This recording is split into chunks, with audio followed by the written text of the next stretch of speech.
Okay, let's do this. Yes, today's my birthday. Not just my birthday. Thousands of other people, I would imagine. I've not done the numbers, but I've been doing some numbers. Fucking hell, guys. Well, let's get on with it, because time's short. And I might have to do this in two parts. I've got so much to tell you. This is becoming more relevant by the day. I knew it was, but the first time I seen it, came across it. I'm going to read it out. A second type of supernova can happen in systems where two stars orbit one another. And at least one of those stars is an Earth-sized white dwarf. A white dwarf is what's left after a star the size of the sun, size of our sun, has run out of fuel. If one white dwarf collides with another, or pulls too much matter from its nearby star, boom. So what I'm trying to say is, this interesting point here, that a white dwarf is what's left after a star the size of our sun has run out of fuel. Point being, the sun's run out of fuel. Our sun. Or it's going to run out of fuel. And the only way to get off this place where we are, what you're looking at here is a tail of Ra, in a way. And also Portugal thing. Let's just say that, because I don't want to get age restriction on this, because I've shown that thing from that thing, the Portugal thing, and that's why they put age restriction on it. So they can't put age restriction on this. Come on. It's open to interpretation, conjecture. Think of it what you like. Looks like a teardrop to me. Looks like a tap, water, whatever, and it's dripped. See the drip? Right? Distinguished drip there. So, this is the way you get out. That's the tear of Ra. And it happens when this happens. So, matter, energy from one star to another, or one planet, or whatever you want to call it, transfers. Yeah? But it can only take positive energy and not negative, I would imagine. You understand where I'm coming from? So you won't get picked up by this magnet if you're in a negative state. In every sense of that word. Alright, I'll explain it a little bit more now, just hang on. I hope you're getting where I'm coming from, guys. I'm going to show you a hieroglyph as well, and I'll get back to that cube in my sky in a minute. Yeah, it's the transfer of energy from one energy source to another. But it's all to do with magnets, as you know. I mean, you've only got to look at Tommy Hilfiger. Look at the colours. Look at it now. You know what it is now. It's a battery, isn't it? Magnet. Yeah? So everything's connected.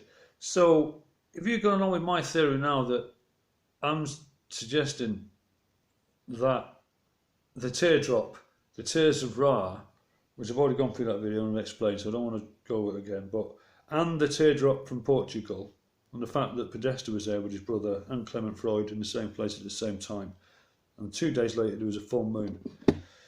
What they thought it was is, oh, it's a sign that, you know, the teardrop's coming. And what the teardrop denotes, you can jump from here to there, and that's, if I can just add a bit further to that, I've already drew this, save time. You know the two pillars they keep showing you, with the moon on top and this one here, you know the masonry thing? They think they're so clever, don't they? Well, they're actually not that smart. This is what they're showing you. Right? And I've done that there. That's the sun that's coming, Ra, or whatever anybody else wants to call it. I don't really care, because there's no absolute, okay? There's just a thing coming in. How about that? And the first picture they're showing you, if you read it properly, read it out, it's telling you there there'd be a transfer of energy because of our sun is losing its energy. And then when that happens, boom, you get a supernova. So that is why there's always an arch. And I'll show you the arch in the hieroglyph now. I hope you're getting where I'm coming from so far, guys. Just hang on. Well, we've only got we've got plenty of time here. And I've got some other crazy shit to show you. Right, hieroglyph, that's it. Okay. This has been bugging me for ages. I get to noticing this, obviously, because it just comes up everywhere. Yeah. Where's the pencil? Yeah, I've already done this, haven't I? You see this? Why I drew my Trevian Man picture. It was bugging me that why one hip was shorter than the other, but I sussed all that out. Anyway, what I'm getting at is, I'll do it right on, that's better. These pillars here have planets on them, you see? And the masonry as well, and in that hieroglyph. Now, and I've told you these are rods and cones, because that's how you communicate telepathically with Mother Earth. And telepathically right now is what's happening right now. Yeah, you get me? The energy from that planet, we are getting this now information. People are talking to us, or whatever. Because we're in water. I'll get to that in a minute. But that is showing you what's happening. What was it getting at? Yeah, the planets, you see. So when this other one comes in, this one here, whatever it is, that's telepathy, that's Mother Earth, and that's the new sun. And that's where you get what I'm talking about there. Right? Hang on a minute, I've got something else for you on those lines. I hope you get where I'm coming from. I'm just a bit excited because what else I've got for you is madder than that. Madder than that. Okay, the Vatican. Any rat catchers out there? It's funny because that's what we used to call them as children, or that's what I heard was like 6 years old. Suddenly a Catholic school opened up in our area. I didn't know much about religion. Come on, guys, I'm just telling you what I thought at the time. And we were all thinking, what's a Catholic school? And all the kids were dressed in purple blazers and grey trousers. This was fine. But to an area or a community that never seen predominantly any Catholic churches or anything like that. There was Catholic people there, of course there was. But then we had this school called St. Chad's and everybody wore purple. Interesting enough. Can't make this shit up. Anyway, I digress. Okay, the Vatican. Remember I told you it's a snake. Yeah? In the shape of a snake. Inside and outside. There you go. Said snake. It is, guys, right? I've got a few more photos, just hang on. Just to prove it.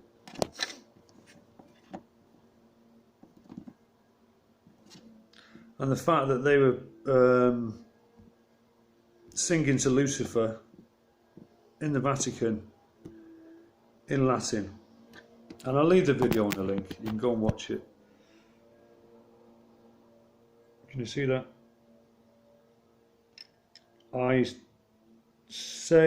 May I say, oh Lucifer, I'll just move those, I can't see it, who know returning. They're singing that in the Vatican, guys, in Latin. You must have seen this picture here. This is going to blow your head. Anyone's done any homework will know what you're looking at here and where it is. Right, there's the purple there, look, they're in the Vatican. But what do you think this is? What does it look like? There's been loads of people who wonder what it looks like. There's a T-Rex facing that way and Jesus facing that way. A T-Rex, you're saying? What, you mean like a raptor? Yep, that's what I'm talking about. A raptor. A bit like Barney and all our friends. You know that guy? You know, the purple dinosaur. You know, guys? You get it? A purple dinosaur. Now here's one for you. This is off the same channel I'm going to leave a link for. Check that out. You'll see where I'm coming from in a minute. You go, okay, you've got an ostrich and you've got Michael Obama. Okay? And some people watching this thinking, Michael Obama, probably the first time they've heard that, but it's true. There's another angle of the picture, just so you're getting where I'm coming from. See that? And also notice all this crap, you know what I mean?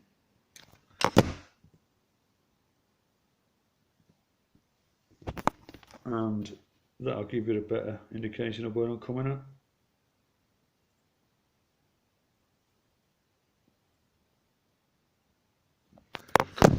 Michael, that's right, yeah guys, Michael.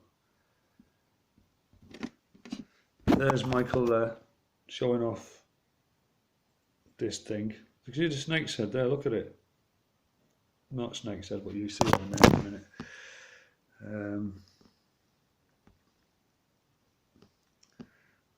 Well, it is actually. There's the snake. What I've just shown you. See?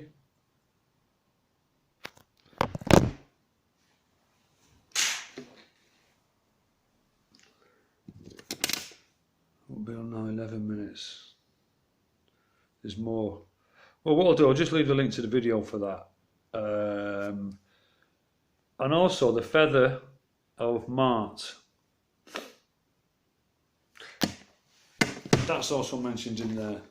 And something I think you should know, guys, because this is unbelievable. This is what I think. We're in water, yeah? Basically. Right? Now, electricity needs water to cool it down. Think about that for a minute. Electricity needs water to cool it down. We know that. And when you look at a star, what you'll see is oscillating shapes and all that, lot, because it looks like it's underwater, doesn't it? Yes, it does, doesn't it? And you know the experiment where they shine light in the water and they film it, and it looks like a star in the sky. Exactly the same thing. So you give water electric, you get a star. Just the same as you do in the sky. That's why they both look like the same. The star in the sky and the star in the water, because you put electric in the water and it looks like a star when you film it. You get it? And I found out why Biden's son bought that copper mine. Because you can use crushed, what is it? Yeah, crushed copper is washed over mercury, coated sheets and fine gold particles to form an amalgam with mercury, so it amalgamates with mercury. So it vibrates basically, and it's probably a better conductor when you're thinking about getting off this planet via using magnetics and electrics, because that's what it's all about. Alright? That has to be part one, because I've got loads more for you guys, but we're getting out of here. You just got to be so happy that it's unbelievable. You've got to get your heart right magnet, otherwise you won't get sucked in that bubble if you're full of negative energy, right, with a battery. You've got to be full of positiveness.